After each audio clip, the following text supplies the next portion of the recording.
Hi, everybody. Welcome to Conversations with Calvin, We the Species. And I often don't do this, but I don't know, for whatever reason. It's Sunday, June 27th, which means you all should be seeing this maybe by July 4th, which is coming up. And I'm really excited about this for a lot of reasons because, first of all, Jon D'Amore calls me Paisan, and he's smiling over there, and I love that, Jon. I wear that with great honor for a lot of reasons, and I get a kick out of that. And I've known you, Jon, for a number of years. I went to one of your book readings. Yeah, That might have been the first time we met. And I do. It was at a bookstore in Metuchen yes, that unfortunately is no longer there. But well, a great bookstore that was in Metuchen. I had done a couple of readings there over the years, and I met you at my first book reading there, which was it this? probably The is boss the always sits in the back, right? yeah. It Okay, was the boss always sits in the back, and fine. it was out. It was either like 9 or 10 years ago, somewhere around there. Time flies. Time flies. So, uh, uh, so here I am. I'm introducing you. Why don't you, uh, for the audience, do a little bio of yourself and a little background. You are a Jersey Wow. guy, which is very important. Take it away, Jon. Okay. Well, hi everybody. And first of all, Cal, I want to thank you for having me on the show. It is always great. I've been fortunate enough to be honored and interviewed by you a couple of times Yes, actually, and yes. I've loved it. But now that you have this medium going, I love it even more. So here's let's see. As Cal may have uh, given you the intro of me. I'm from New Jersey. I was born and raised up in Hudson County, and then later on, as all people from Hudson County did back in those days, they aspired to live in Bergen County when they made some money. And so, of course, me and my family did that at a certain point. But I was very fortunate. I grew up in a very large Italian family. I'm an only child, but I have enough aunts, uncles, and cousins to populate a small village, and that's just on my dad's side. And I was very fortunate to grow up at a unique time in northern New Jersey and also within a unique family. Now, I say at a unique time because I was born in the 50s, and the 60s was just an unbelievable time for not just America, but the entire world. I mean, if you think about all the things that went on, good and bad, that happened during the 60s. And as a young boy and then going into teenagehood, if that's a word, um, it was just an amazing time. For me, it was amazing for the music because ever since I was a child, there was always music being played in in our home, whether it was Sinatra, Dean Martin, or um, Elvis, Chuck Berry, who actually inspired me to play the guitar back in the late 50s. And then you get into the 60s, and of course you don't even get to the Beatles until 64, and there was just this great plethora of music that was happening. The Beach Boys were happening before the Beatles. Motown was happening before the Beatles. But of course, when they hit, that's what really did it for me. And because I had already started guitar lessons like 2.5 years before they got here, uh, I was already ahead of the game when it came to the average kid who went out on Monday, February, what was it, 10th, 1964, to buy guitars. I already had a few of them, and I was able to read music at the time, and where, the average kid, and I say kid because I don't care if it was a boy or a girl, they stared at that little black and white screen and just said, oh, these guys are great. Where I sat 3 feet in front of that screen going, oh, that's a C sharp minor. Oh, that's an A7, you know, and I was pretty, you know, that's what did it for me. So I got involved in the music business at a very early age, and back in, like I said, in northern New Jersey.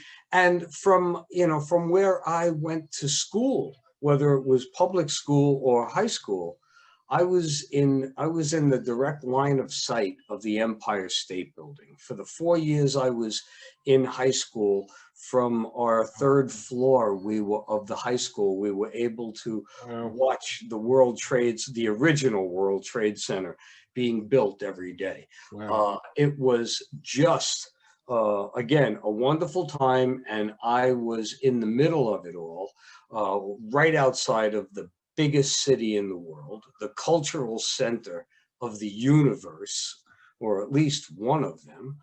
And, you know, I was an 8-minute bus ride away from Madison Square Garden to see the best concerts ever. If you can imagine paying, you know, $7.50 to see Jimi Hendrix at the Garden, or Led Zeppelin at the Garden.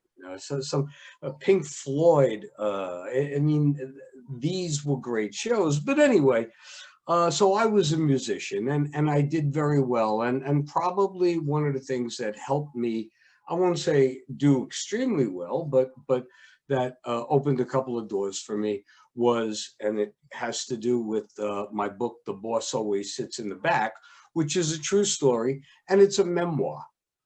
It's a story about the guys I grew up around who were older than me, especially my older cousin, who in New Jersey, he was my godfather, literally from being baptized. He was my godfather, but as he got older, he, let's just say, associated with a different group of people who, as Italians, they had a different culture. And so it made life a little easier for me from time to time as a musician. And then as I reached my early 20s, I maybe got involved, not maybe, I got involved with these guys in a scam in Las Vegas that eventually changed gambling laws all throughout America. And so that was just a wonderful, wonderful experience, growing up where I grew up, when I grew up, and in the family I grew up in. And so that we could take that as to what got me into writing. It was 1975 when I got involved with my godfather in this Las Vegas thing. And back then, when I sort of caught on to what they were doing, I remember telling them, I remember where it was, and I told him, I said, you know, this would make a great story. I hope, you know, someday I'd like to write a book about this. And this man who never had anything less than a gleam in his eye and a smile for me, stopped dead in his tracks and looked at me with a look I never saw before. And he says, you can never say what we're doing here to anybody until 3 of us are dead. Wow. And he was one of the 3. And he was the last of the 3 to die in 1999. And so that's when I pretty much started writing The Boss, the book. Wow. And so that was the memoir about that. But of course, I'd like to talk about, you know, the 4 books that I've written after that have done equally well, and they're all, what you've done now, these last 4 are basically fiction. Yeah, they're all fiction, but you know, from fiction or via fiction, there is usually some thread of real life in all good fiction. In my next book, which was a farce, it was a parody or a takeoff almost of my first book, of it being about guys in the mob, but it eventually turns into dead guys in the mob who becomes, hence the name Dead Fellas. Thank you very much. Yes. There you go, Dead Okay. Fellas. And so what happened with Dead Fellas is that after about 3 or 4 years after writing The Boss and not really knowing if I was going to write anything again after that, people consistently, I mean, I toured the country twice on the same book, and had good success with both tours. So what happened was people were just constantly on me to write another book, and about like what my original book was. And I said, those guys are dead. They never did anything as great as they did back in the 70s. And I was just the lucky kid. I was the fly on the wall. I really didn't get overly involved in everything that they did. So I had these other stories that I didn't use in The Boss, Jersey mob guy stories that I didn't use in The Boss.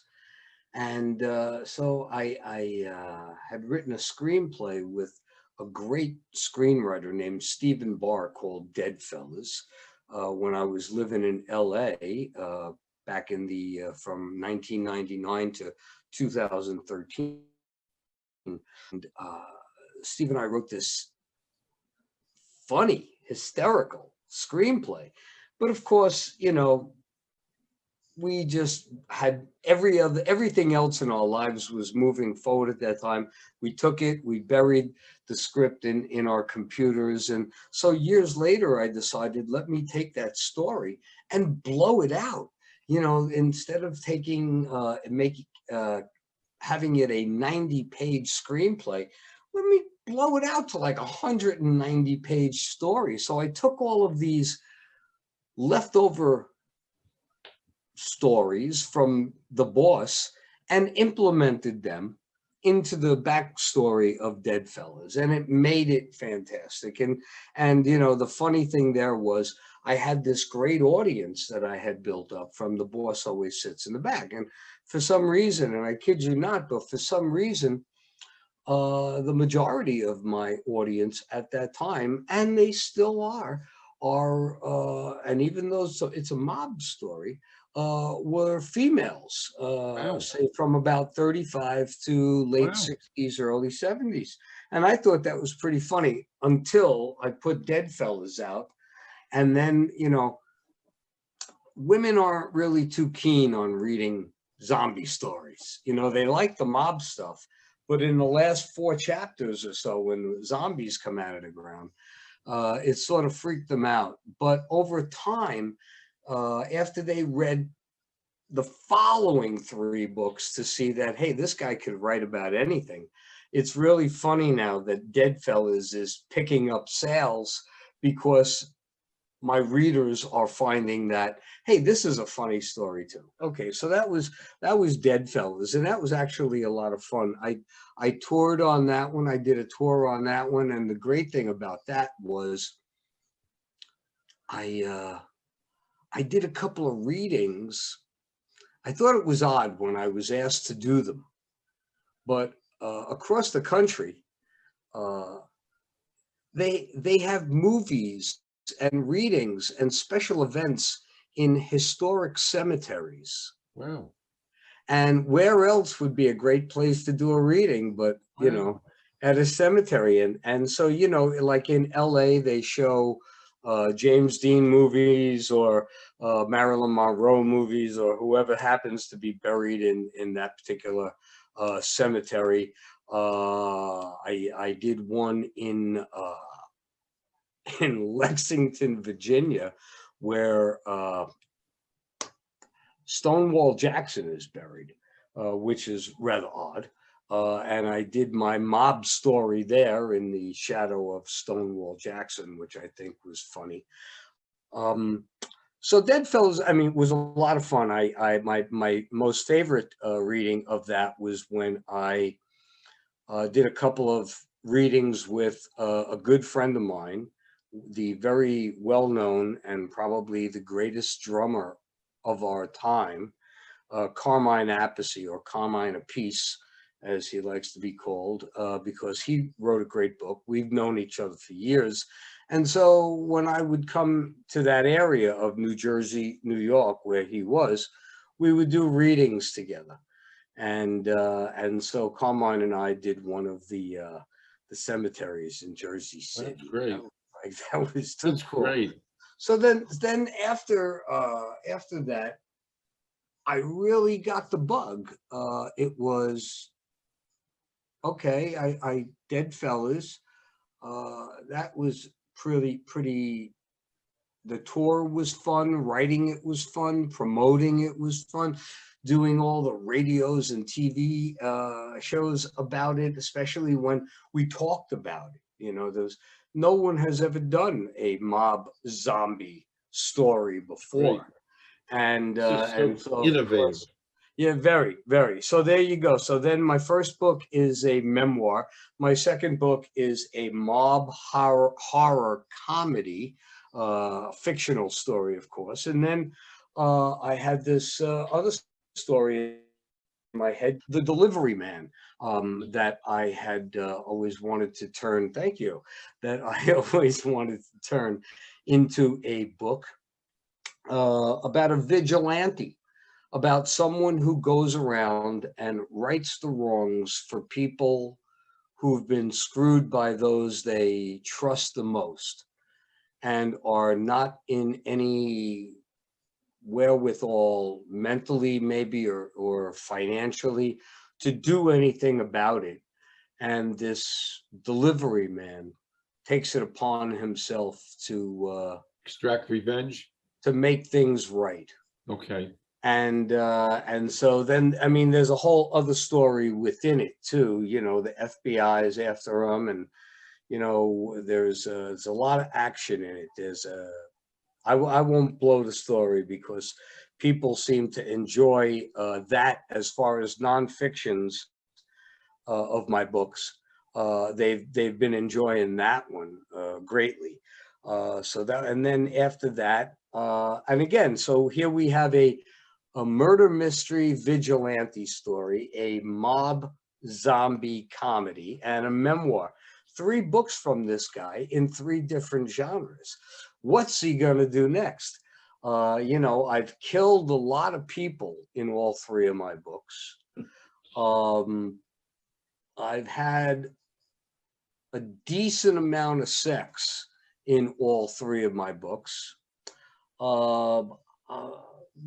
Minimal amount of drug use in all of the books.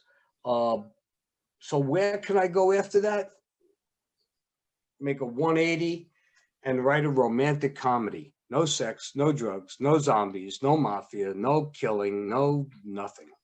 Just a few people who meet, and basically it is about, and I don't even like using that word basically, it is about older women and their enjoyment of younger men in the cosmetic and advertising industry in New York City. Wow. That sort of brought me back to the fold with all of those other women who enjoy all of my stories. They read that and they're like, oh, he's got a heart. He's so nice. But how do, you know, the question always comes up, how do you write different genres? You know, now I got a romantic comedy on top of those other 3 books that have nothing related to the other. And how do I do it? I just, you have to, it's very simple. In my case, you have to have a reason to write it, a story, a good characters. Even your bad characters have to be good characters. And if you can come up with good characters, a premise for a plot, and when you start writing, you know where the end is going to go. so you can focus all of your story and all of your loose ends to that end result. Now, that end result may not be what it is when you finally get to write the book based on what you did early on, because we all sort of take notes. We all sort of write that last chapter while we're writing the first chapter, so we have an idea where we want to go. But I just had a great idea for a cosmetic slogan. There's a little story in the preface of the book as to why I didn't bring it to the cosmetic industry when I was thinking about doing it. And I enjoyed just writing this story about older women, younger men, advertising, cosmetics. Certainly, I am not in the advertising industry, but there's a great thing about living now, and it is the ability to research things you don't know. Correct. In a way that is faster than ever before. Correct. Sort of, I come from that generation of, I still sort of know how to use the Dewey Decimal System a little bit in a library. And I enjoyed going to the library, and I enjoyed doing that kind of research. But now you could research the universe without ever leaving. Correct. Your seat. Just to say, real quick to add, and I say this all the time, I could have never written my first novel if I didn't have Google. There's no way I could have ever gone to a library and sat there for years researching what I had. Hey, that's how we went through high school, isn't it? Yeah. You remember that encyclopedia? I was going to say, or our parents went to the supermarket every month and got the next edition of the encyclopedia. Yeah, yes. We all had that. Correct. Okay, so I did romantic comedy. Now the problem is, and that's as long as I have lips. Now the problem there became, I finished writing Lips in like December of 2019 or January 2020. And as I had done for the previous 3 books, as the book was going, was getting ready, as I had the manuscript out to editors, as I had artwork going to cover artists, I would start to plan my tours. You can't plan a tour 2 weeks before you want to leave to go on tour. These bookstores or these libraries or these TV shows and things, they all need to be planned for. The local, well, when I first started with the Boss, there were newspapers. Now there are, e-papers, more or less. And so you would have to do an interview when you get to that town. Or, Skype was only beginning really at that time, and no one had heard of Zoom. So here we are in January, February of 2020, and I'm booking a tour. I was going to be a guest speaker at the University of Southern California Book Fair. And then I was flying to New Jersey and New York, where I had set up 10 readings in 14 days, all for As Long As You Have Lips. And then the pandemic hit. And so since all of my dates were planned for April of 2020, and March shut everything down, here I was sitting, all of a sudden, all of the books that I had ordered to be printed that were to go to California, to bookstores across the country, that was suddenly closing their doors, to all the places in New Jersey that I was going to have the books waiting for me. Where were they? They were then all in my garage at home. And what do you do with 400 copies that you were expecting to sell on tour. You know, you've paid for your airline tickets that you can't get refunds for, at least not at that time. Nobody knew what was going on. Everything got canceled. So I did two things. First thing I did was I learned what I could about Zoom. And I figured, okay, if I can't travel across the country to get in front of the people, I can do it geographically on Zoom. So because I have over the years, I've accumulated a great email database. And, I've gotten my prerequisite almost 5,000 people on my Facebook page and like 3,500 on my books Facebook page. I was able to alert everybody. And even though, like we can right here, anybody on this planet can see Cal interview me. I did it geographically. I started on the West Coast just like I would normally do on a tour, and I went across the country. Every weekend I did 4 readings.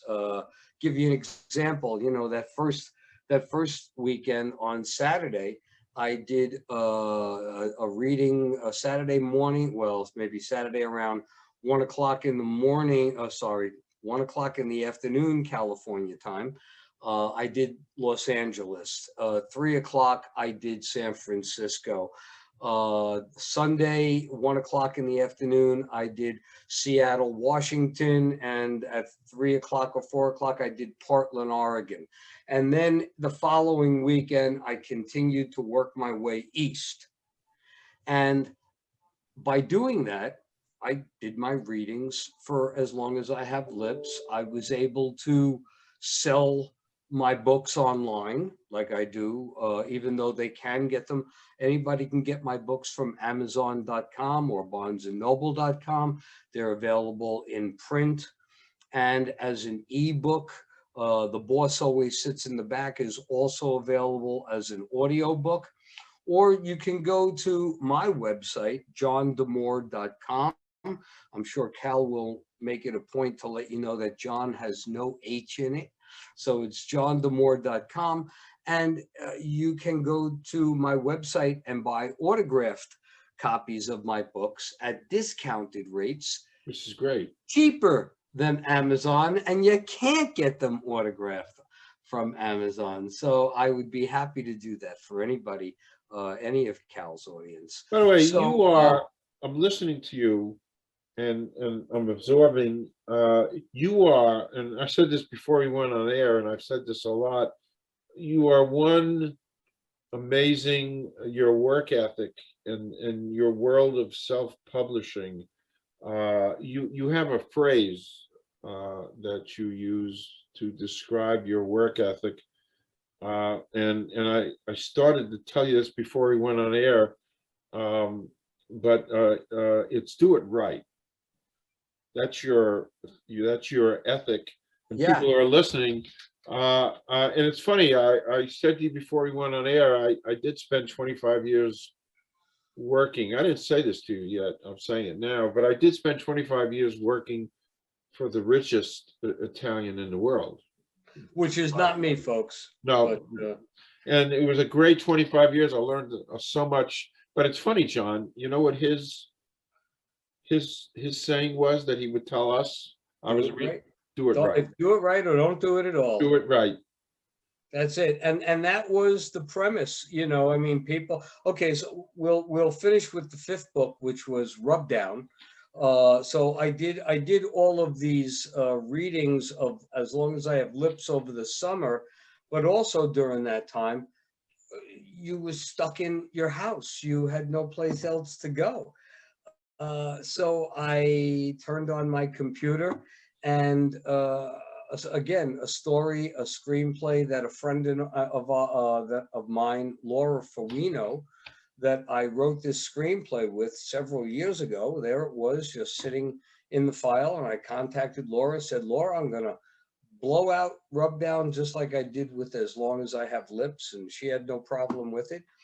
And I took that, I think, like 96-page screenplay and turned it into like a 190-page book. By telling backstory, came up with lots of other great things for Rub Down, and it's a female-heavy drama. It's a revenge story. It's an innocent who gets taken advantage of by her friends, her best friends, and she winds up wrongfully going to prison for about 1.5 years. And when she gets out, she only has one thing on her mind, and oddly enough, you would think that the readers, they don't want that. They don't want people to be angry or vicious or violent. But by the time she gets out of prison, the reader is rooting for this woman. So here you go. So my first book is a memoir. The second one was a mob horror comedy. Third was a action murder mystery. The fourth is a romantic comedy, and the fifth is a female dominant drama. And when I tell you, maybe I'll tell you what the next one's about. But I was going to ask you that. What's coming up? Well, I got, the funny thing is, I have been for about the last, since I guess Rub Down was done, I started writing a brand new story from scratch. It's a science fiction story, more or less. But I don't want it to sound like, one of those dreary science fiction things. This is actually a comedy. And so I was writing that, and I was a good 10 chapters into it. And something made me go back and look at a manuscript I started writing years and years ago.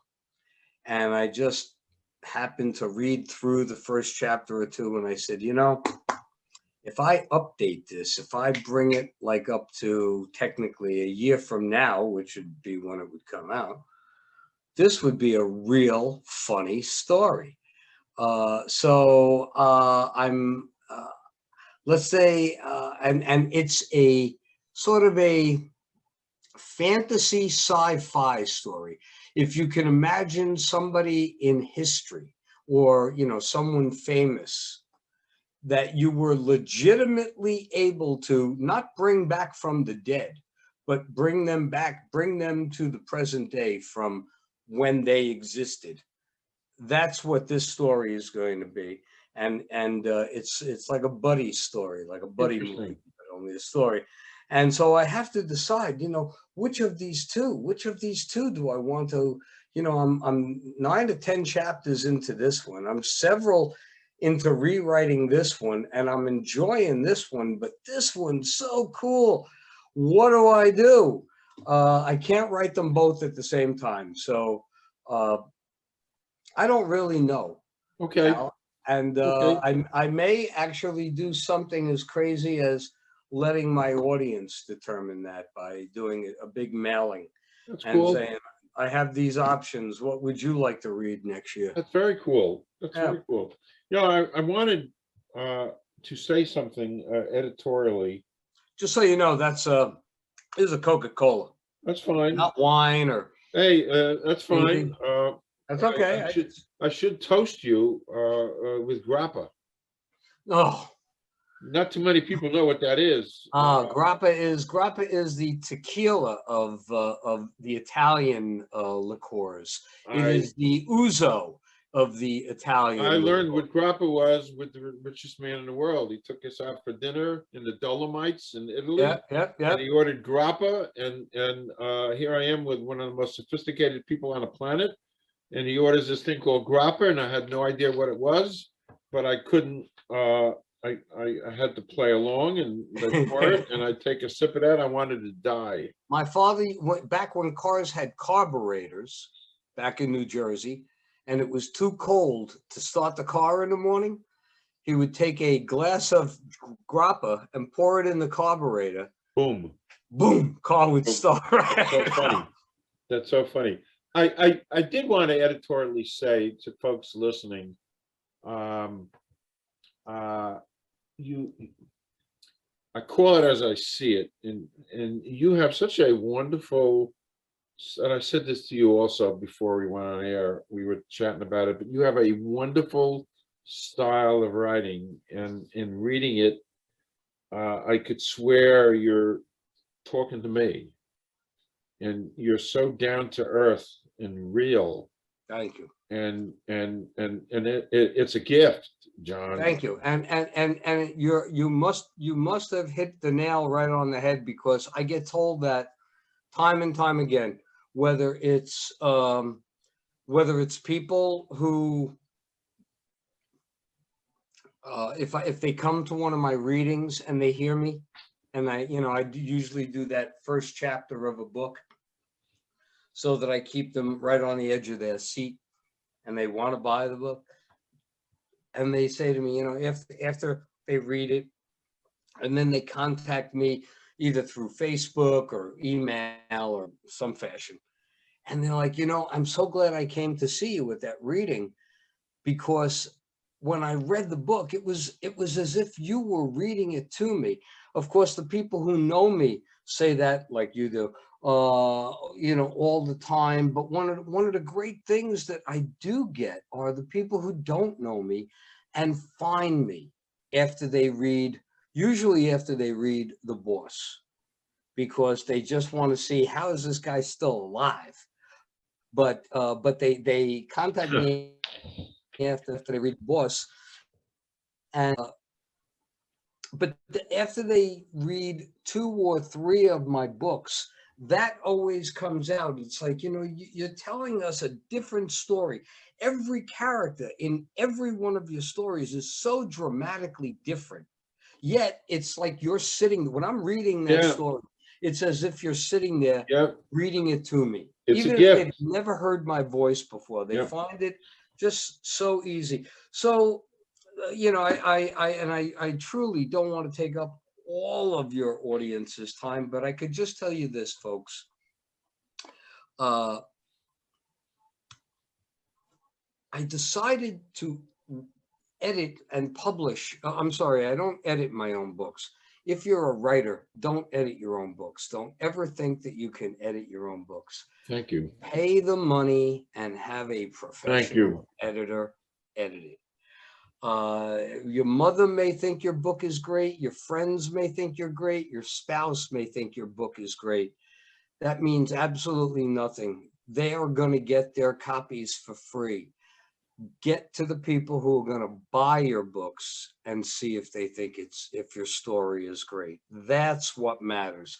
Okay, so several years ago, or about 10 years ago, when I wanted to put the book out, so even 11 years ago, I was living in LA, and like you said, I really go out there and I try to do it. But one of the things that made me decide to do it myself was I found that I had hit something that I get very upset even when I talk about. And it was when younger agents, people in their 30s, at that time I was in my mid to late 40s when that's not true, actually. When The Boss came out, I was older than that. I was in my 50s.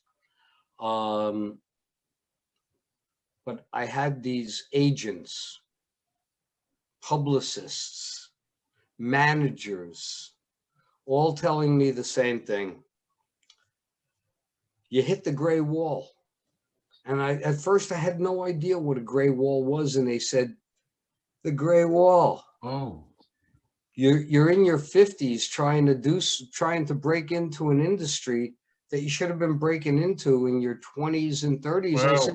I says, how does a person in their 20s and 30s write a memoir when that's when they should be going through the experiences Yeah.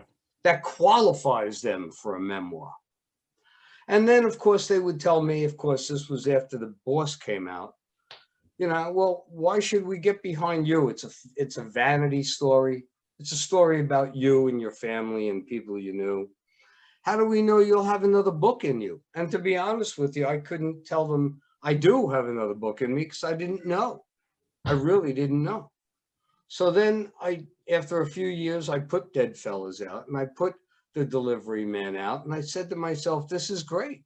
I now have a small catalog of well-selling books that were publicized and promoted well. When I get back to New York in April of 2020, I'm going to spend 2 weeks in the city with agents. That never happened because the pandemic hit. So, like I said, I put Rub Down out. Now I have 5 books. I believe, and this is, I'm not one to predict. I've never been one to go to the racetrack and bet on a long shot. But I do believe that now that I have a catalog or a portfolio of 5 books, Correct. each one with a screenplay, because we didn't talk about this, folks, but for 13 years, I worked in Los Angeles as a script doctor for the studios, fixing scripts for movies that you paid money to see, and maybe some TV shows too. But anyway, so I have the screenplays to go with them. And I tend to think that once we get back to some normalcy in the industry, people, maybe it's already caused things to change, those independent bookstores, not Barnes and Noble, not Amazon.com where you go on and buy it, but where you go into your local neighborhood bookstore and pick up a book and read a book and have the owner tell you about the book, or maybe somebody who works in the store. More and more every year that I went and did a tour, and I have done 5 national tours, folks, and that's not counting the Zoom tour. 5 national tours, and every year more and more independent bookstores were closing. Okay, these people were people who love books, and they brought books to your neighborhood. Support these. I don't care if you buy my books in their stores or not. You're Support so right. these people.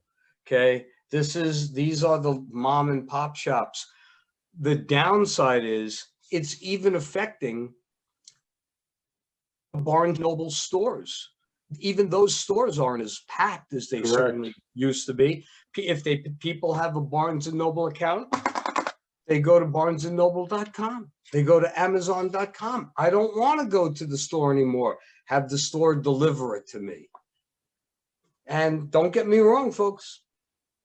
My books will come delivered to you too. But to have an author come there and read to you and entertain you free of cost, simply because the author enjoys it.